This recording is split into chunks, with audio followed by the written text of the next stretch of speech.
Dan perjalanan si Agnes dan Bambang saat itu akhirnya sempat tertunda agak lama di pos 1.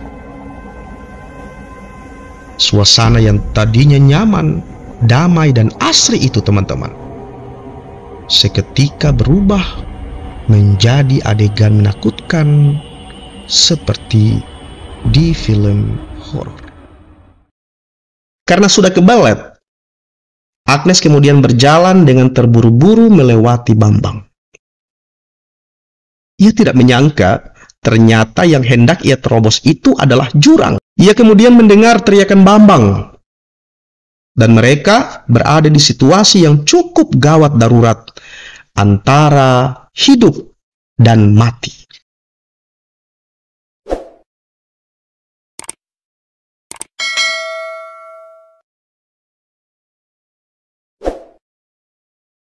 Assalamualaikum warahmatullahi wabarakatuh. Selamat datang kembali teman-teman di Kakak Jo Channel.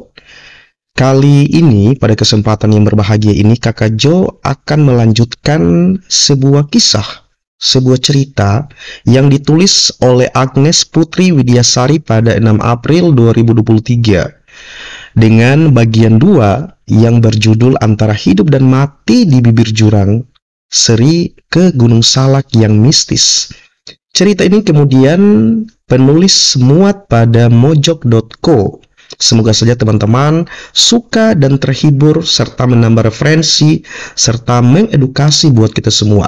Untuk itu Kakak Jo senantiasa berharap semoga teman-teman sudi dan ikhlas untuk terus mendukung pengembangan channel ini agar mampu berkembang lebih baik, lebih maju, bermanfaat, dan mengedukasi dengan terus men-like, men-subscribe, dan men-share video ataupun channel Kakak Jo melalui media sosial teman-teman.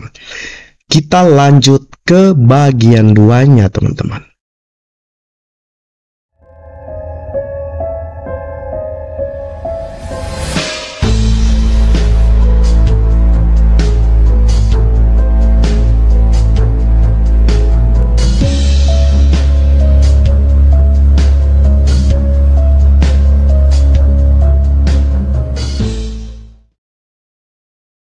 Secara samar dari bibir jurang Gunung Salak, teman-teman, Agnes sepertinya melihat penampakan di belakang temannya, Bambang. Sosok yang menyeramkan dengan mata merah dan taring yang mirip seperti babi hutan.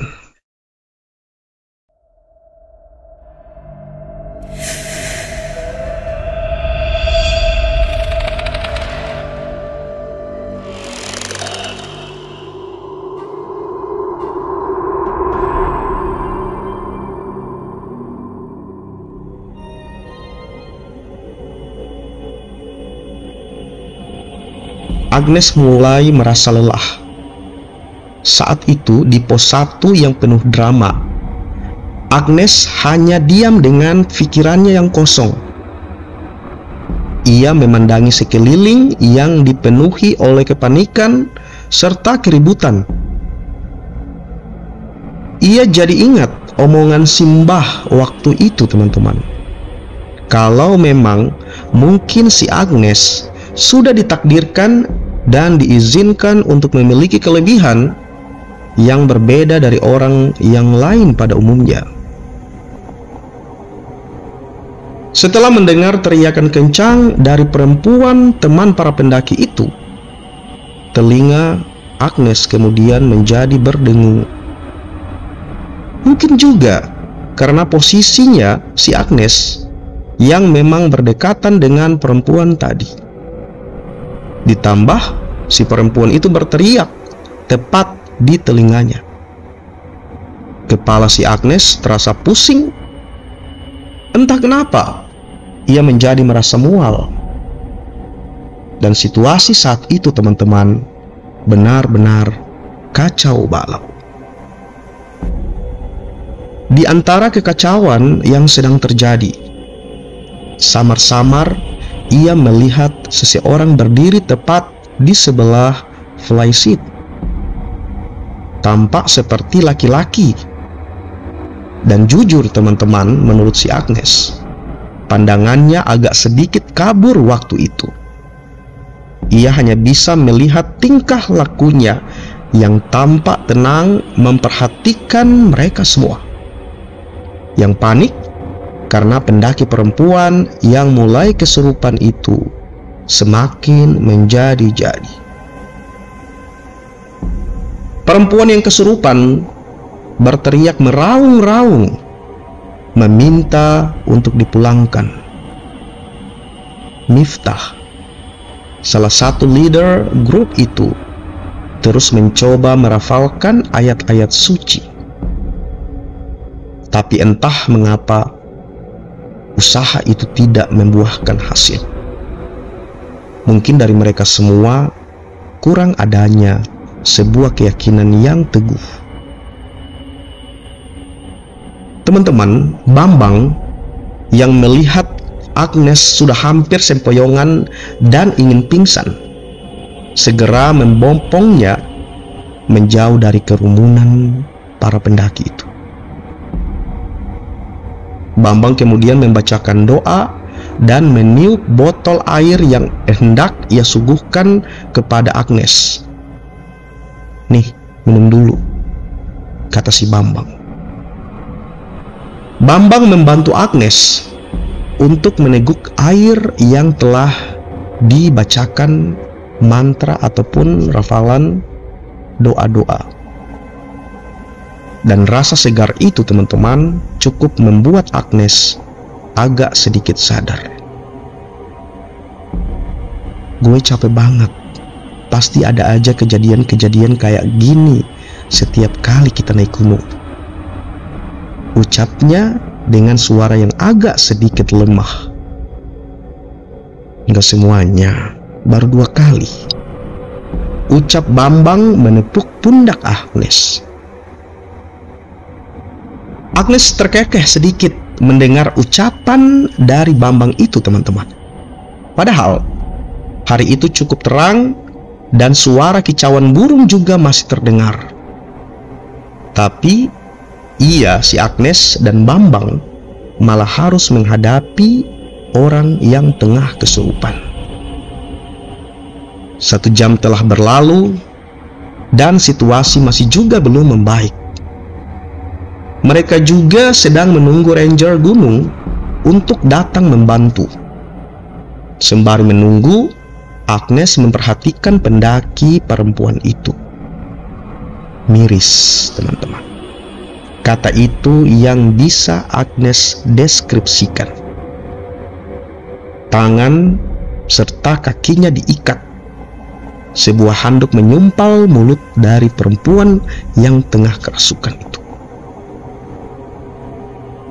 Agnes masih bisa mendengar si perempuan tadi menangis terisak-isak.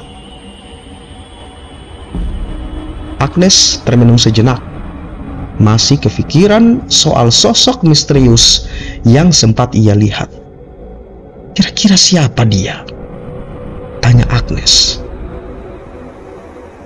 Pastinya bukan orang biasa, karena dari cara berpakaian maupun tingkah lakunya benar-benar seperti sudah hal yang biasa baginya. Agnes tadinya ingin membahas soal ini ke Bambang, tapi situasinya tidak mendukung, teman-teman. Anak-anak remaja yang naik gunung itu mungkin sudah kena mentalnya melihat temannya kesurupan seperti itu. Dan si Bambang di sana hanya membantu agar tidak ada kepanikan sampai ranger gunung datang.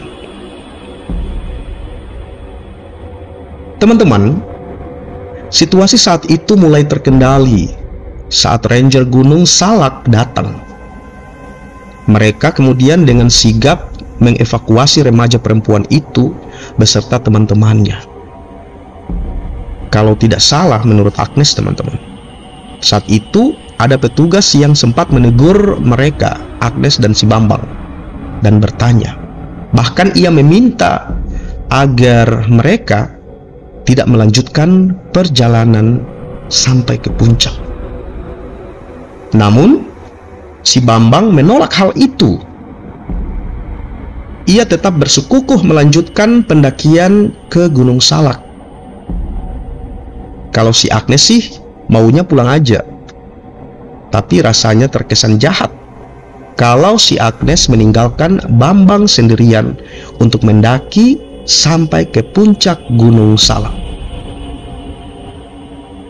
Teman-teman, singkat cerita, tanpa menghabiskan banyak waktu lagi, Agnes dan Bambang kemudian melanjutkan perjalanan kembali menuju puncak Salak.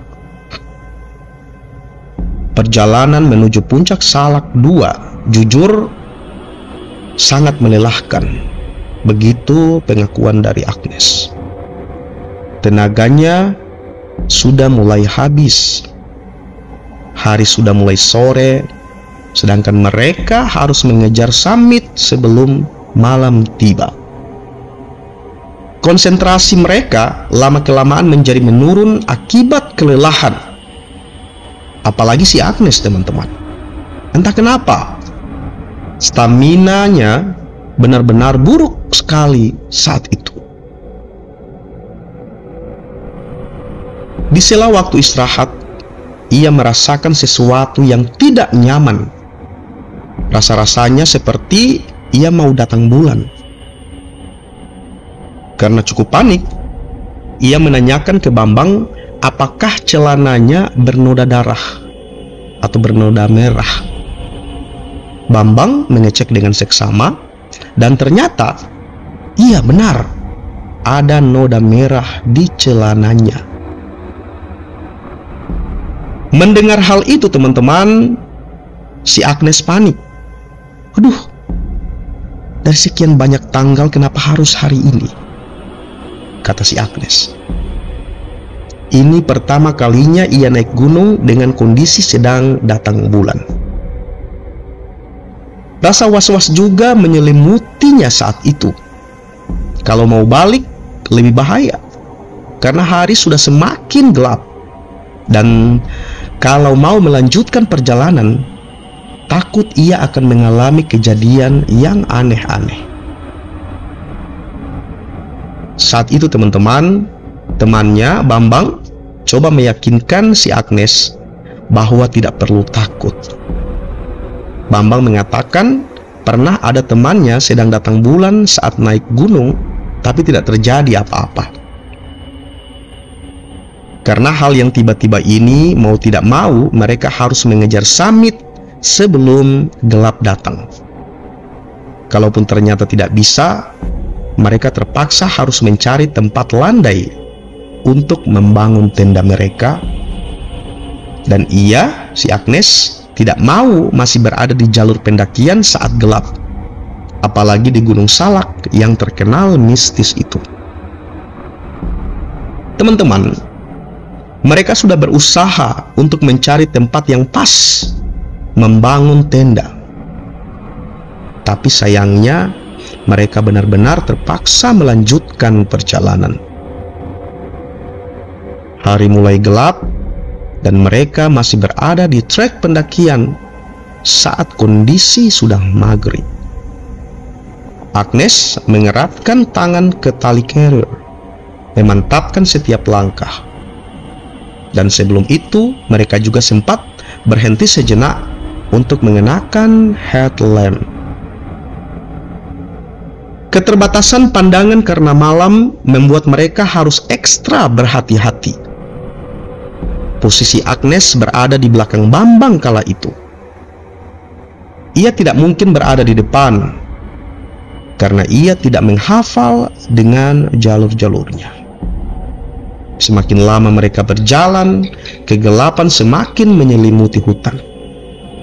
Dan keheningan malam itu, teman-teman, di hutan Salak benar-benar bikin jantungnya dak-dik-duk.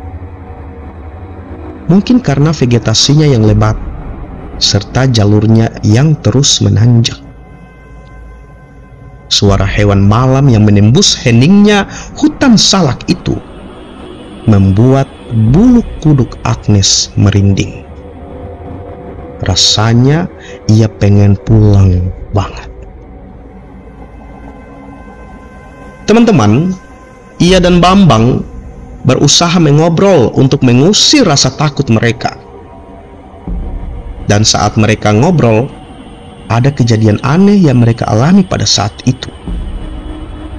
Ketika itu, ia menanyakan ke arah mana mereka harus berjalan. Dan Agnes mendengar Bambang menyebutkan kiri.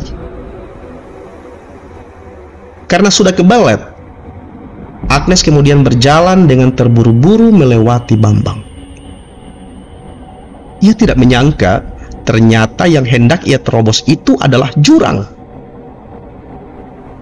Saat itu ia kaget dan terpeleset, teman-teman. Dan secara refleks, ia memegang akar pohon yang ia lihat samar di kegelapan. Hampir saja, teman-teman, si Agnes mati saat itu. Ia kemudian mendengar teriakan Bambang, dan mereka berada di situasi yang cukup gawat darurat antara hidup dan mati. "Bang, tolong bang!"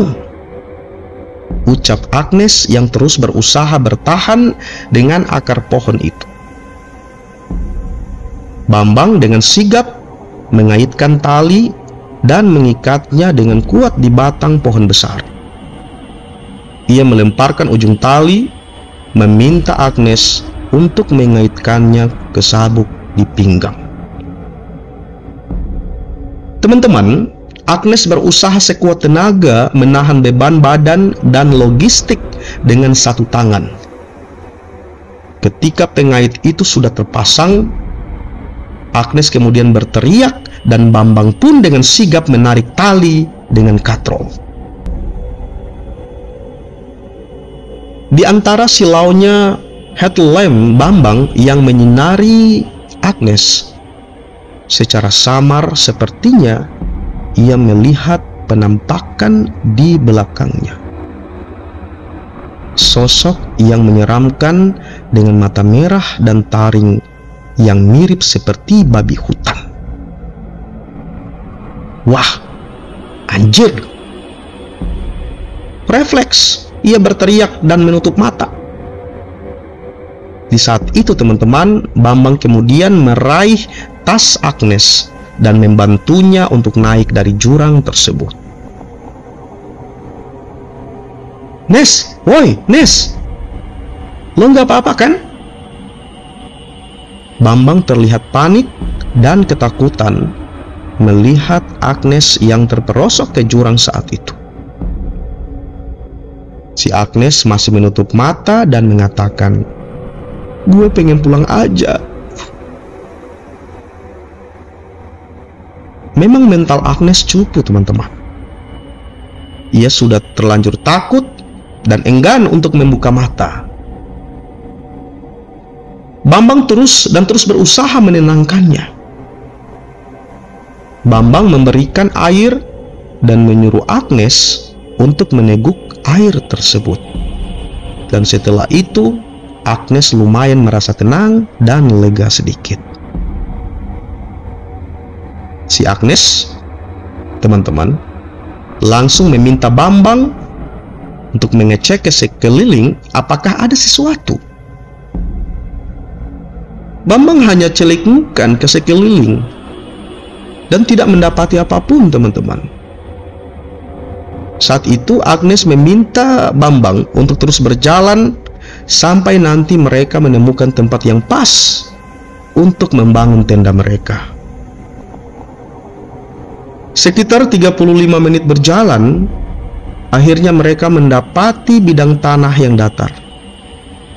Walaupun tempatnya sangat terbatas, tapi itu sudah lebih dari cukup. Lebih baik beristirahat dulu daripada harus memaksakan summit. Agnes dan Bambang, teman-teman, cukup cepat membangun tenda.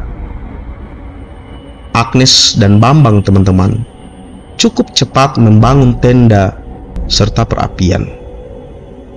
Agnes masih sempat mengganti tampon, dan bekas tamponnya dia masukkan ke dalam kantong plastik hitam serta menyimpannya ke dalam tasnya. Dan kala itu aroma masakan tercium cukup sedap, membuat perutnya mulai meronta-ronta. Ia membuka kursi lipat di depan tenda, duduk sambil membakar marshmallow yang ia bawa.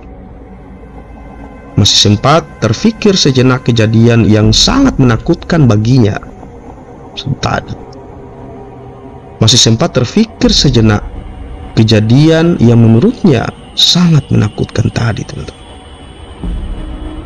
Bambang kemudian menyuguhkan si Agnes nasi goreng untuk ia makan. Kemudian si Bambang menepuk pundak Agnes lalu menempatkan kursi lipatnya di samping Agnes. Kok bisa-bisanya lo ke arah situ, Nes? Kenapa nggak ikutin gue aja deh? Kata Bambang yang membahas kejadian tadi. Hah?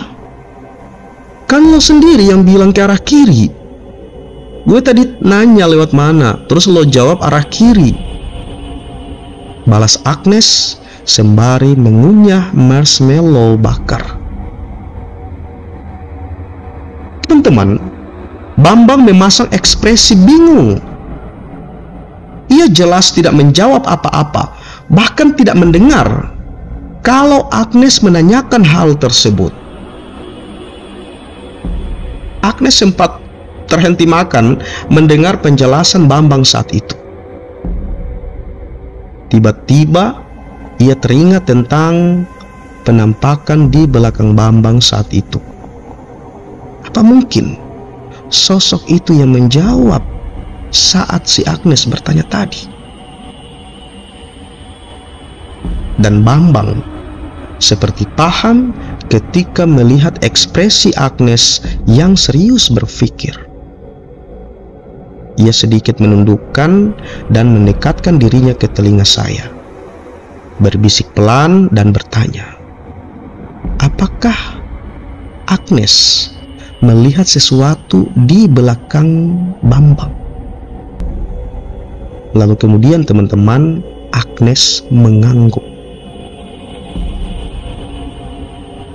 Setelah itu, mereka tidak ingin membahas lagi kejadian tersebut.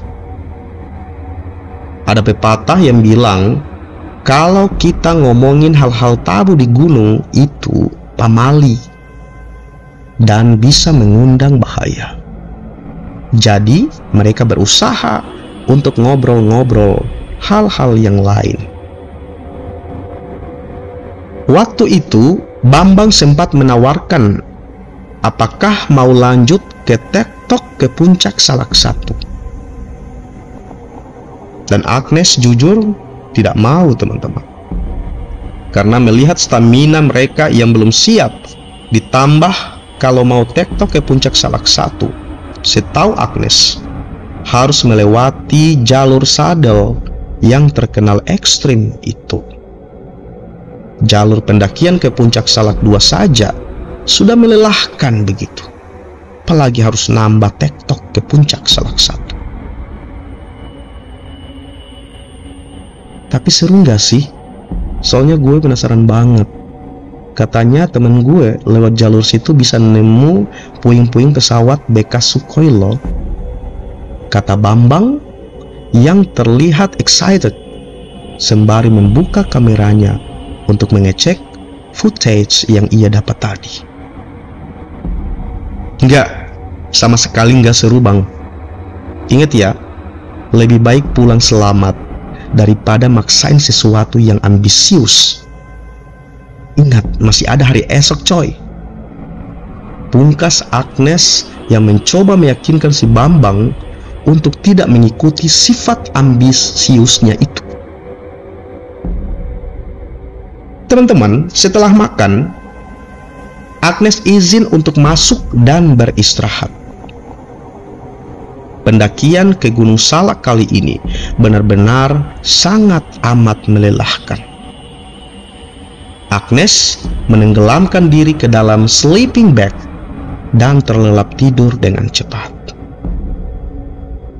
Waktu itu, ia sempat terbangun ketika Bambang masuk ke dalam tenda dan menutup tenda tersebut. Kalau tidak salah, si Bambang bilang hujan mulai turun dan memang hawa dingin sudah terasa sekali saat itu.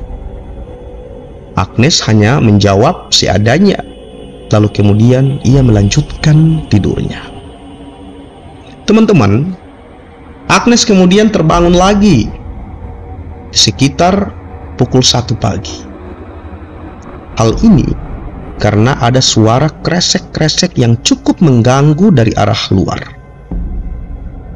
Ia kemudian mencoba membangunkan Bambang, meminta Bambang agar mengecek keadaan di luar.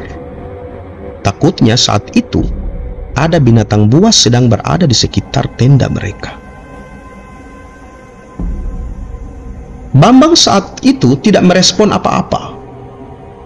Ia tetap saja tertidur lelap, dan akhirnya si Agnes juga bodoh amat dengan suara tersebut, dan ia kemudian tidur kembali. Lebih tepatnya, berusaha untuk tidur. Sialnya teman-teman, matanya tidak juga menutup. Mungkin karena ia tadi sudah tertidur lebih awal. Namun karena takut, ia tetap memejamkan mata dengan penuh kesadaran. Dan tak lama, bunyi kresek itu menghilang. Tiba-tiba teman-teman, Agnes bisa mendengar suara seseorang dari arah luar. Suara itu begitu lirih dan terdengar menakutkan. Rasa merinding itu masih ia rasakan sampai saat ketika ia menulis kejadian ini teman-teman. Dan jujur katanya, ia masih terbayang seberapa seramnya situasi saat itu.